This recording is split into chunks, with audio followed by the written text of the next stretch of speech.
마인크래프트에서 다이아몬드 곡괭이를 만들려면 나무를 캐고 작업대를 만들고 돌과 철을 거쳐 지하 깊은 곳에서 다이아몬드를 찾아야 합니다. 숙련된 사람도 보통 20분이 넘고 행동은 24,000번 이상 이어집니다. VPT 연구는 정답 행동이 없는 인터넷 플레이 영상에서 출발해 이 긴 과정을 수행하는 에이전트를 만들었습니다. 더 중요한 점은 전용 단축키나 단순화된 행동 공간이 아니라 사람이 쓰는 마우스와 키보드를 초당 20번 직접 조작했다는 것입니다. 이번 영상에서는 영상에 없는 행동 라벨을 어떻게 복원했고 사전학습이 왜 무작위 강화학습의 탐험 문제를 바꿨는지 살펴보겠습니다. 게임 영상은 화면에서 무슨 일이 일어났는지는 보여주지만 그 순간 플레이어가 W키를 눌렀는지 마우스를 몇 도 돌렸는지는 기록하지 않습니다. 언어 모델은 다음 단어 자체가 학습 라벨이 되지만 행동을 배우는 에이전트는 관찰 화면과 실제 입력 사이의 연결이 필요합니다. 영상만 바로 행동 복제에 넣을 수 없는 이유입니다. 소량의 사람 플레이를 새로 수집해 전부 행동 라벨로 쓰는 방법도 있지만 인터넷 규모의 수만 시간의 같은 작업을 적용하면 비용이 폭증합니다. 연구진은 모든 영상을 직접 라벨링하는 대신 라벨을 붙이는 모델 하나를 먼저 배우는 방식으로 문제를 뒤집었습니다. 연구진은 마인크래프트 생존 플레이와 관련된 검색어로 약 27만 시간의 온라인 영상을 모았습니다. 하지만 얼굴 화면, 로고, 자막, 콘솔 버전, 멀티플레이, 크리에이티브 모드가 섞여 있어 그대로 쓰지 않았습니다. 작업자가 분류한 8,800장의 이미지로 깨끗한 생존 모드 화면을 찾는 필터를 만들고 프레임의 80% 이상이 깨끗한 영상에서 최소 5초짜리 구간만 남겼습니다. 그 결과 실제 사전학습에 쓰인 웹 클린 데이터는 약 7만 시간이었습니다. 데이터가 많다는 사실보다 어떤 행동 분포와 화면 조건을 학습시켰는지 통제한 과정이 중요합니다. 자동 라벨러를 만들기 위해 작업자들이 수정된 마인크래프트 환경에서 평소처럼 생존 모드를 플레이했습니다. 이때 화면뿐 아니라 키 입력과 마우스 이동이 함께 기록됐습니다. 가장 좋은 역동역학 모델은 약 1962시간의 라벨된 데이터로 학습됐고 논문 부록이 밝힌 실제 수집 비용은 약 4만 달러였습니다. 수만 시간 전체를 사람에게 맡기는 대신 이 작은 묶음을 라벨러를 가르치는 교과서로 사용한 것입니다. 에이전트가 나중에 사용할 환경도 해상도 640 곱하기 360에서 입력은 128 곱하기 128로 줄였고 사람과 같은 초당 20프레임 입력을 유지했습니다. 역동역학 모델은 현재 행동을 마칠 때 이전 화면뿐 아니라 이후 화면도 함께 볼 수 있습니다. 캐릭터가 다음 순간 앞으로 이동했다면 W키를 눌렀을 가능성이 높고 시야가 오른쪽으로 돌았다면 마우스 이동량을 역으로 추정할 수 있습니다. 미래를 볼 수 없는 실제 정책보다 쉬운 문제이기 때문에 적은 라벨로도 강한 자동 라벨러가 됩니다. 약 1962시간으로 학습한 최고 모델은 검증 데이터에서 키 입력 정확도가 90.6%였습니다. 마우스 이동량을 설명하는 결정 계수는 0.97이었습니다. 같은 데이터로 행동 복제를 바로 학습하는 것보다 약 2자릿수배 더 데이터 효율적이었습니다. 학습된 역동역학 모델을 고정한 뒤 웹 클린 7만 시간 전체를 통과시키면 각 프레임에 추정키와 마우스 행동이 붙습니다. 이제 화면만 있던 영상이 관찰과 행동의 쌍으로 바뀝니다. 그 다음 VPT 기반 모델은 표준 행동 복제로 과거 화면만 보고 다음 행동의 확률을 예측합니다. 라벨러는 미래를 사용해 정확하게 행동을 복원하지만 실제 게임을 하는 정책은 미래 화면을 볼 수 없도록 인과적으로 학습됩니다. 이 두 단계를 섞지 않았기 때문에 평가 시점의 정보 누출은 없습니다. 결국 소량의 진짜 행동 라벨이 7만 시간 규모의 가짜 행동 라벨로 증폭된 셈입니다.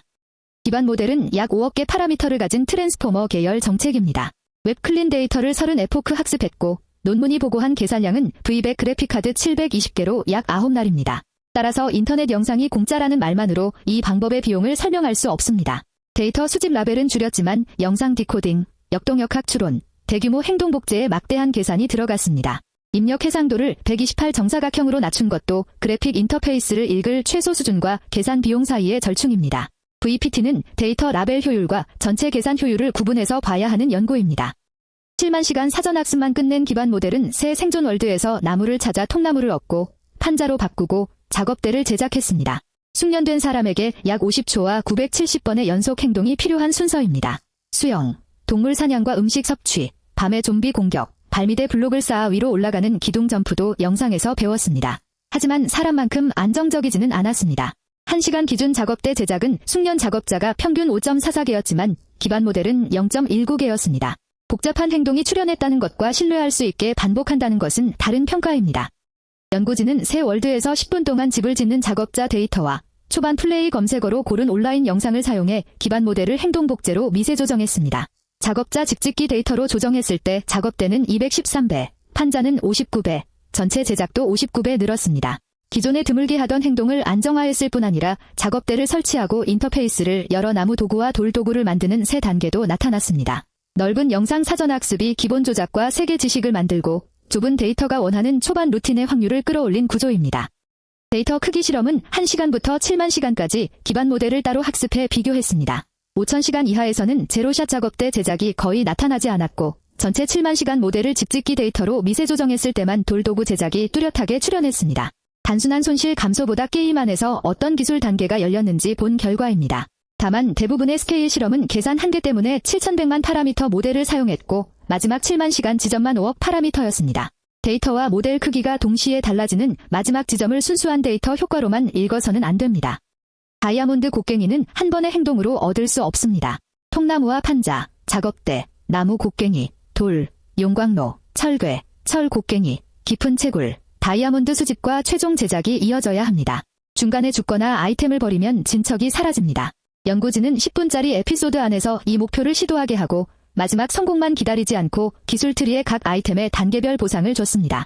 최적화에는 페이지 폴리시 그레디언트를 사용했고 약 130만 에피소드, 약 140억 프레임을 학습했습니다. 결과는 사전학습뿐 아니라 촘촘한 보상 커리큘럼에도 의존합니다. 같은 강화학습을 무작위 초기화 정책에서 시작하면 보상을 거의 얻지 못했고 첫 단계인 통나무도 안정적으로 수집하지 못했습니다. 반면 7만 시간 VPT 기반 모델에서 시작한 정책은 철 광석을 캐고 용광로를 만드는 단계까지 진전했습니다. 사람 영상이 무작위 행동 대신 나무를 보고 접근하고 화면을 정렬하고 인벤토리를 여는 유용한 탐험 프라이어를 제공했기 때문입니다. 하지만 기반 모델에서 바로 강화학습한 정책은 용광로로 철괴를 재련하는 행동에서 막혔습니다. 사전학습도 데이터에서 거의 보지 못한 행동의 초기 확률이 너무 낮으면 다음 기술로 넘어가지 못했습니다. 가장 좋은 결과는 VPT 사전학습 뒤 초반 플레이 데이터로 행동 복제 미세 조정을 하고 마지막에 강화학습을 적용한 3단계 정책에서 나왔습니다.